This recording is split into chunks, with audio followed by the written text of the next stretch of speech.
ನಮಸ್ತೆ ಟಿವಿ20 ಕನ್ನಡ ವಾಹಿನಿಗೆ ಸ್ವಾಗತ. ಸಿಗಂದೂರಿನ ಲಾಂಚ್ಗಳನ್ನು ತೇಲುವ ಹೋಟೆಲ್ಗಳಾಗಿ ಪರಿವರ್ತಿಸುವ ಯೋಜನೆಯನ್ನ ಹೊಂದಿದೆ. ಸೇತುವೆ ಆದ ನಂತರ ಲಾಂಚ್ಗಳು ಮೂಲೆ ಗುಂಪಾಗುವ ಸಾಧ್ಯತೆಗಳು ಇದೆ. ಆದ್ದರಿಂದ ಇದನ್ನ ಪ್ರವಾಸೋದ್ಯಮ ಕ್ಷೇತ್ರವನ್ನಾಗಿ ಮತ್ತಷ್ಟು ಅಭಿವೃದ್ಧಿಪಡಿಸುವ ದೃಷ್ಟಿಯಿಂದ 2 ಲಾಂಚ್ಗಳನ್ನು ಹೋಟೆಲ್ಗಳನ್ನಾಗಿ ಪರಿವರ್ತಿಸಿ ಅಲ್ಲಿ ಬೋಟಿಂಗ್ ವ್ಯವಸ್ಥೆ ಕಲ್ಪಿಸಲಾಗಿದೆ ಎಂದು ಶಾಸಕ ಬೇಳೂರು ಗೋಪಾಲಕೃಷ್ಣ ಹೇಳಿದ್ದಾರೆ. ಶಿವಮೊಗ್ಗದಲ್ಲಿ ಮಾತನಾಡಿದರು. ಪ್ರವಾಸಿಗರು ಬೋಟ್ ಮೂಲಕ ಹೋಗಿ ಹೋಟೆಲ್ನಲ್ಲಿ ತಿನಿಸುಗಳನ್ನು ತಿನ್ನಬಹುದು. ಸಸ್ಯಾಹಾರಿ ಮತ್ತು ಮಾಂಸಾಹಾರಿ 2 ವಿಭಾಗಗಳನ್ನಾಗಿ ಮಾಡುವ ಯೋಜನೆ ಇದೆ ಮತ್ತು ನಡುಗಡ್ಡೆ ಬಳಸಿಕೊಂಡು ದ್ವೀಪದ ರೀತಿಯನ್ನಾಗಿ ಪರಿವರ್ತಿಸಬಹುದು.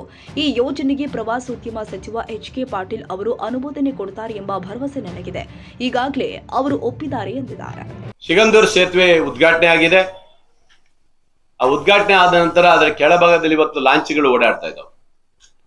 ಆ ಲಾಂಚ್ಗಳಿಗೆ ಇನ್ನು ಮುಂದೆ ಕೆಲಸ ಇಲ್ಲ ಅಂತೇಳಿ ಬಹಳ ಜನ ಅದರ ಬಗ್ಗೆ ಇದು ಮಾಡ್ತಾ ಇದ್ದಾರೆ. ನಾನು ಮಾನ್ಯ ಪ್ರವಾಸೋದ್ಯಮ ಸಚಿವರ ಜೊತೆಗೆ ಎಚ್.ಕೆ. ಪಾಟೀಲ್ ಹತ್ರನೂ ಸಹ ಮೊನ್ನೆ ಮಾತಾಡಿ ಬಂದಿದ್ದೀನಿ.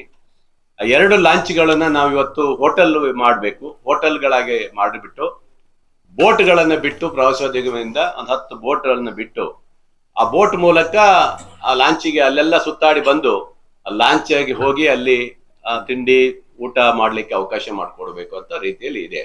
ಅದ್ರ ಜೊತೆಗೆ ಆ ಏರಿಯಾದಲ್ಲಿ ಒಂದು ದ್ವೀಪ ತರ ಏನಾದ್ರು ಇದ್ರೆ ಅಲ್ಲಿ ಒಂದಿಷ್ಟು ಜನರಿಗೆ ಅಲ್ಲಿ ಬೋಟಲ್ಲಿ ಹೋಗಿ ಅಲ್ಲಿ ಬಿಟ್ಟು ಅಲ್ಲಿ ಕುತ್ಕೊಳ್ಳಿಕ್ಕೆ ಅಲ್ಲಿ ಒಂದು ಸಣ್ಣ ಕ್ಯಾಂಟೀನ್ ತರ ಏನಾದ್ರು ಮಾಡಿ ಅವ್ರು ಒಂದಿಷ್ಟು ಜನ ಅಂದ್ರೆ ಅಲ್ಲಿ ಬಿಟ್ಟು ಆಮೇಲೆ ಬಂದು ಅವ್ರು ಕರ್ಕೊ ಬರ್ಲಿಕ್ಕೆ ಏನಾದ್ರು ವ್ಯವಸ್ಥೆ ಮಾಡಬಹುದು. ಎಣ್ಣೆ ಕುಡಿಯೋದೊಂದು ಬಿಟ್ಟು ಎಲ್ಲ ಎಣ್ಣೆ ಟೀ ಕಾಫಿ ಎಲ್ಲ ಕುಡಿಲಿಕ್ಕೆ ಮಾತ್ರ ಅದಕ್ಕೆ ವ್ಯವಸ್ಥೆ ಮಾಡ್ಬೇಕು ಅನ್ನೋದು ನಮ್ದೆಲ್ಲ ಚಿಂತನೆ ಮಾಡಿದ್ದೀನಿ. ಮಾನ್ಯ ಮಂತ್ರಿಗಳು ಸಹ ಒಪ್ಕೊಂಡಿದ್ದಾರೆ. ನಾನು ಬರ್ತೀನಿ, ಒಳ್ಳೆ ಸುಂದರವಾಗಿ ಮಾಡ್ಕೊಡ ಅಂತ ಹೇಳಿದ್ದಾರೆ. ಯಾಕಂದ್ರೆ 2 ಬೋಟ್ ಆಲ್ರೆಡಿ ಇದೆ. ಅದನ್ನ ಸುಮ್ಮನೆ ಅಲ್ಲಿ ನಿಲ್ಸೋ ಬದಲು ಒಂದು ಪ್ರವಾಸಿಗರಿಗೆ ಒಂದು ಒಳ್ಳೆಯ ಒಂದು ವ್ಯವಸ್ಥೆ ಮಾಡ್ಬೇಕಂತ ಹೇಳಿ ರಾಜ್ಯ ಸರ್ಕಾರದ ಯೋಜನೆ ಆಗಿದೆ. ಮುಂದೆ ಅದನ್ನ ಮಾಡ್ಬೇಕಂತ ಈಗಾಗಲೇ ತೀರ್ಮಾನ ಮಾಡಿದ್ದೀನಿ. ಅದಕ್ಕೆ ಈಗಾಗಲೇ ಒಪ್ಪಿಗೆ ಕೊಟ್ಟಿದ್ದಾರೆ. ಈ ತರ ಒಂದು ಯೋಜನೆ ಅಲ್ಲ, ನಾವು ಪ್ರೈವೇಟರಿಗೂ ಕೊಡ್ಲಿಕ್ಕೆ ತಯಾರಿದ್ದೀವಿ. ಈಗ ಯಾರು ಪ್ರೈವೇಟರ್ ಬಂದ್ರು ಅವರಿಗೂ ಸಹ ಕೊಡ್ತೀವಿ. ನಾವು ಒಳ್ಳೆ ರೀತಿಯಲ್ಲಿ ಮಾಡುವಂತದ್ದು ಯಾರೇ ಒಳ್ಳೆ ಕ್ವಾಲಿಟಿಯರ್ ಯಾರು ಬಂದ್ರೆ ಪ್ರೈವೇಟ್ನರಿಗೂ ನಾವು ಕೊಡ್ತೀವಿ. ನಾವು ಅದಕ್ಕೆ ಏನ್ ಸೇರ್ಸ್ ಇದೆ ಅದು ನಮ್ದಿಷ್ಟು ಅವ್ರದಿಷ್ಟು ಇರುತ್ತೆ ಸೇರ್ಸು. ಅದ್ರ ಲೆಕ್ಕದಲ್ಲಿ ಕೊಡಕ್ಕೂ ತಯಾರಿದ್ದೀವಿ.